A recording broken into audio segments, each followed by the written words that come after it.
শ্রী শ্রী বাবা লোকনাথ সেবাশ্রম সংস্থার উদ্যোগে বুধবার রাজধানীর লোকনাথ আশ্রমে দুস্থ মেধাবী একাদশ শ্রেণী ছাত্রছাত্রীদের পাঠ্যপুস্তক বিতরণ করা হয়। এই অনুষ্ঠানে উপস্থিত ছিলেন মুখ্যমন্ত্রী প্রফেসর ডাক্তার মানিক সাহা। এছাড়াও উপস্থিত ছিলেন আগরতলা পৌর নিগমের মেয়র তথা বিধায়ক দীপক মজুমদার সহ অন্যান্যরা।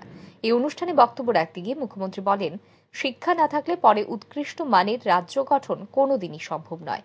বর্তমান সময়ে বাইরে থেকে একাধিক বিশ্ববিদ্যালয় রাজ্যে আসছে। আগে বিশ্ববিদ্যালয় এবং বোর্ড কোনো কিছুই ছিল না, আস্তে আস্তে সব হচ্ছে। মুখ্যমন্ত্রী আরো বলেন, রাজ্যের ছেলে মেয়েদের পড়াশোনার জন্য যেন বাইরে যেতে না হয় সেই চেষ্টা সরকার করছে। তাহলে কিন্তু আমাদের যে রাজ্যকে আমরা যেভাবে চাইছি যে একটা উৎকৃষ্ট মানের রাজ্য তৈরি করা, সেটা কোনোদিন সম্ভব হবে।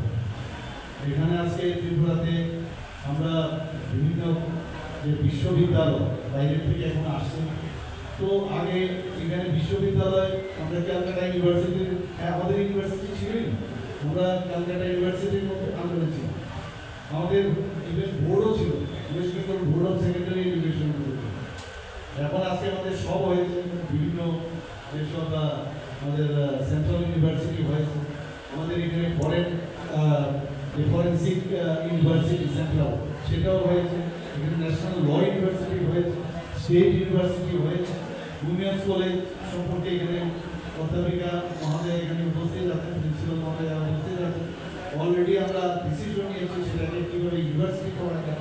তো আমরা চেষ্টা করছি যে বাইরে যেন এখন আমাদের ছেলেমেয়েরা যাতে সব সুযোগ সুবিধা পায়। মেডিকেলের কথা যদি বলি, ডেন্টিস্টের কথা যদি বলি, আজকে ফার্মেসির কথা বলি, বিএসসি নার্সিংয়ের কথা বলি, সব স্তরের কিন্তু এখানে আজকে উপলব্ধি আমরা ব্যবস্থা করেছি।